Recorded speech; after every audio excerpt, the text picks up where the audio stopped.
میں اپنے گھر میں جا رہا ہوں، میرے بچے ہوں گے، میرا ملک ہے، اور وہاں پر میں کوشش کر سکتا ہوں اور عین ممکن ہے مجھے بہتر کوئی جاب مل جائے، اور اگر جاب نہیں ملتا تو میں نے کچھ پیسے جوڑے ہوئے بھی، اب مجھ میں اتنی میچورٹی آ چکی ہے کہ میں خود کوئی اپنا کاروبار شروع کر سکتا ہوں۔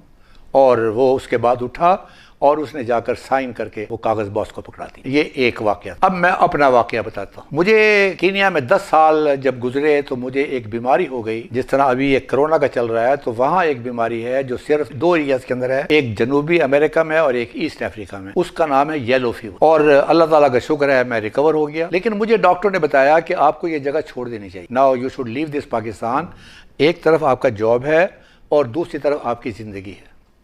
اور میری فیملی وہاں پر تھی، وہ فیملی نے جو میری حالت دیکھی تھی وہ بھی شیٹر تھی۔ اور جب میں وہاں کینیا سے چلا تو میری آنکھوں کے آگے بھی اندھیرا تھا اور میرے پاؤں کے نیچے زمین کہ یار یہ اب کیا بنے گا، جاب اب میرے پاس نہیں ہے، میں کیسے اس کو چلاؤں گا، انسرٹینٹی کی کیفیت۔ لیکن بعد میں کچھ عرصے کے بعد مجھے پتہ چلا کہ ایک تو میں آ کے اپنے دوستوں میں ملا ہوں، میری جو ریکوری ہے وہ اور زیادہ فاسٹ ہوئی، میں اپنے ماحول میں رہا، کوئی خوف، کوئی اس قسم کی چیز میرے ذہن میں نہیں تھی۔ اور اس دوران مجھے ایک اپرچونٹی ملی جو میں کینیا میں رہ کے کبھی سوچ بھی نہیں سکتا تھا، اور جب میں اس کو لنک کرتا ہوں تو مجھے پتہ چلتا ہے کہ اللہ تعالیٰ نے مجھے یلو فیور کروا کے، کینیا سے چھٹی کروا کے جو پاکستان میں بھیجا تھا، وہ بڑی اپرچونٹی حاصل کرنے کے لیے مجھے بھیجا۔ تو یہ اللہ تعالیٰ کو معلوم ہے، ہمیں معلوم نہیں ہے ان چیزوں کا۔ تو میں آپ کے سامنے جو بات رکھنا چاہتا ہوں وہ یہ ہے کہ آپ کو قطعاً گھبرانے کی ضرورت نہیں ہے، یہ کام آپ کا نہیں ہے۔ ہماری مصیبتیں وہیں شروع ہوئی ہیں جب اللہ تعالیٰ کے کام بھی ہم نے پکڑنے شروع کر دیے ہیں۔ ہمیں اللہ تعالیٰ نے کہا ہے کہ لیس للانسان الا ما سعی، کہ آپ نے محنت کرنی ہے اور آپ کو اس کا اجر میں نے دینا ہے، اور رزق دینے والا میں ہوں، رب العالمین میں ہوں۔ ہم تو ماشاءاللہ مسلمان ہیں، وہ رب العالمین ہے، یہ رزق ہمیں ملنا ہی ملنا ہے۔ اب میں سوچتا ہوں کہ ہمارے بھائی جو واپس آتے ہیں اور جن کو واپس آنا چاہیے بڑی خوشی کے ساتھ، اس لیے کہ یہ ایک دھکا ضرور ہے کہ کل آپ روزگار پر تھے اور آج آپ بے روزگار ہیں، یہ واقعی ایک دھکا ہے، اس میں کوئی شک نہیں۔ لیکن جب آپ پاکستان واپس آئیں گے تو آپ ذرا اپنا مقابلہ کیجئے گا کہ آپ کے پاس کچھ ہنر بھی ہوگا، آپ کے پاس کچھ پیسے بھی ہوں گے، آپ کے پاس کچھ پلاننگ بھی ہوگی، جو آپ نے ایکسپیرینس حاصل کیا، وہ ایکسپیرینس بھی ویلیو کرے گا،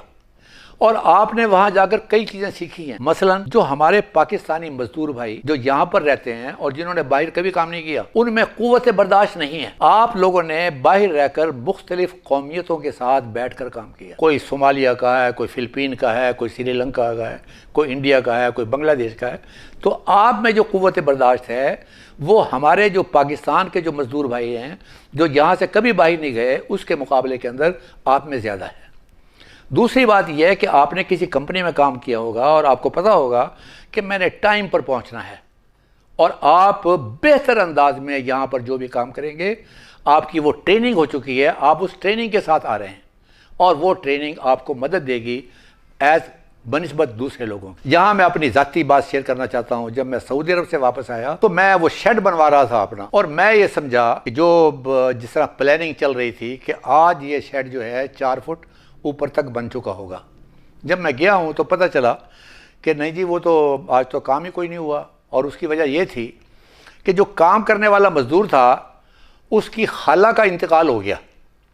اور وہ اس خالہ کے انتقال میں پورے کے پورے مزدور جو ہیں وہ وہاں پر چلے گئے، ان کے نزدیک اس دن کی ویلیو کوئی نہیں تھی۔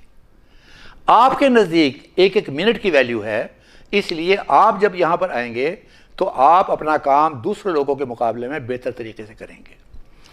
تیسری بات جو ہے وہ یہ ہے کہ جو میں آپ کو آپ کی مدد کر سکتا ہوں، اور وہ یہ ہے کہ یہاں لائف سٹاک پروڈکشن میں کافی پوٹینشل ہے۔ ہر آدمی جانور موٹا کرنے والے کی طرف جا رہا ہے، ہر آدمی بکریاں پالنے کی طرف جا رہا ہے، اور ایک اور بھی چیز ہے، اس کا نام ہے، یہ تو لوگ روتے ہیں نا، گنے والے مارے گئے، کپاس والے مارے گئے، گندم والے مارے گئے، میں ان کی بات نہیں کر رہا ہوں، اس کو کہتے ہیں ویلیو ایڈڈ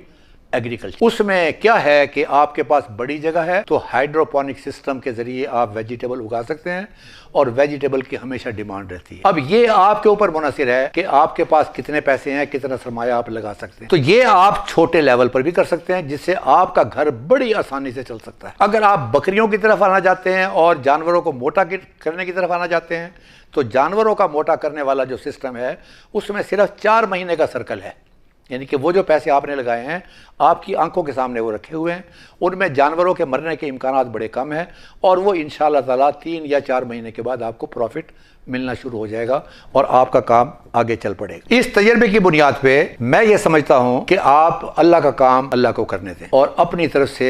صدق دل کے ساتھ آپ اپنے بچوں میں آئیں گے، اپنے ملک میں آئیں گے اور یہاں 15-20 دن آپ نے ریسٹ کرنا ہے۔ 15-20 دن کے اندر آپ نے سوچنا ہے کیا کرنا ہے۔ میں یہاں موجود ہوں، میری کوئی فیس نہیں ہے، اس لیے کہ میں اس درد کو جانتا ہوں جو بے روزگار آدمی ہو کر باہر سے جب اپنے ملک میں آتا ہے، میں اس درد سے واقف ہوں۔ تو آپ مجھ سے بھی ملیں گے، جو کام آپ کی مرضی کا ہوگا میں مفت آپ کی رہنمائی بھی کروں گا، اور اگر وہ کام جو آپ چاہتے ہیں جس میں آپ کا تجربہ ہے، میں بھی کچھ لوگوں کو جانتا ہوں، تو میں آپ کی انگلی پکڑ کر آپ کو اس آدمی سے ملا دوں گا۔ تو لہٰذا واللہ خیر الرازقین پہ عمل کرتے ہوئے میری درخواست ہے